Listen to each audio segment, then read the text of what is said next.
نحمدہ و نصلی علی رسولہ الکریم،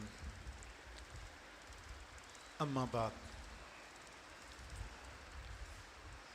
آج آنے والی شب یہ بھی ممکن ہے کہ وہ رمضان کی آخری شب ہو،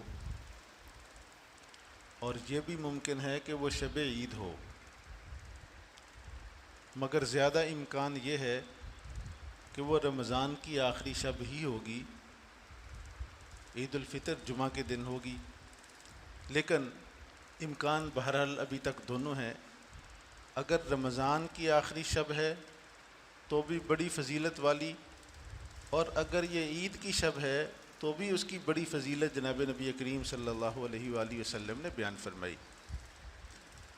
رمضان کی آخری شب سے متعلق جناب نبی کریم صلی اللہ علیہ وآلہ وسلم نے ارشاد فرمایا کہ اللہ جل جلالہ ہر روز افطار کے وقت 6 لاکھ لوگوں کی بخشش فرماتے ہیں۔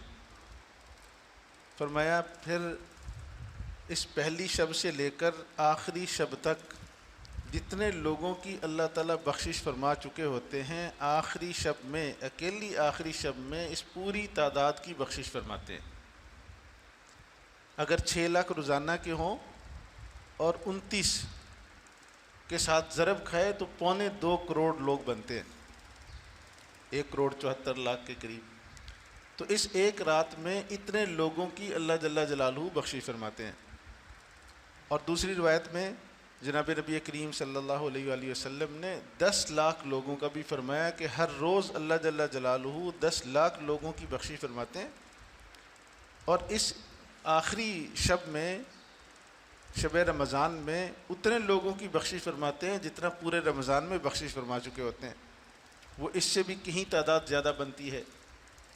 اور تیسری روایت میں فرمایا کہ اللہ کریم مخلوق کے بہت بڑے حصے کی بخشش فرماتے ہیں آخری رمضان کی آخری شب میں۔ تو حضرات صحابہ کرام رضوان اللہ تعالیٰ علیہم اجمعین نے پوچھا کہ یا رسول اللہ، کیا یہ لیلۃ القدر ہوتی ہے؟ تو حضور نبی کریم صلی اللہ علیہ وآلہ وسلم نے فرمایا کہ نہیں، لیلۃ القدر تو نہیں ہوتی، لیکن اصول یہ ہے کہ مزدور جب اپنی مزدوری مکمل کر لیتا ہے تو اس کو اس کا حساب کتاب دیا جاتا ہے۔ کیونکہ یہ رمضان کی آخری شب میں میرے بندے وہ بڑی حد تک اپنا کام مکمل کر چکے ہوتے ہیں، اس لیے ان کو یہ مزدوری کی طور پر بخشش عطا کی جاتی ہے۔ تو یہ رمضان کی آخری شب کے حوالے سے فضیلت تھی۔ اور اگر یہ عید کی شب ہو، چاند نظر آ جائے، تو عید کی شب بھی بڑی فضیلت والی ہے۔ جناب نبی کریم صلی اللہ علیہ وآلہ وسلم نے ارشاد فرمایا جس نے 5 راتوں کو زندہ کیا تو اللہ کریم اس کے لیے جنت کو واجب کر دیتے ہیں۔ ان 5 راتوں میں یہ شب عید یعنی عید الفطر کی رات بھی ہے۔ جو آدمی اس رات عبادت کرتا ہے جاگ کر، زندہ کرنے کا مطلب یہی ہے کہ رات کو عبادت سے زندہ کرتا ہے، تو فرمایا کہ اس کے لیے جنت واجب ہو جاتی ہے۔ تو اگر یہ عید کی شب ہو تو بھی بڑی فضیلت والی۔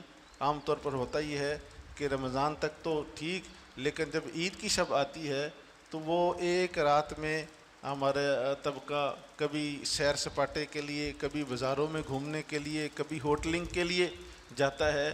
یاد رکھو وہ پورے مہینے کی کمائی وہ ایک رات میں بسا اوقات ضائع کر آتا ہے۔ عجیب عجیب واقعات ہوتے ہیں۔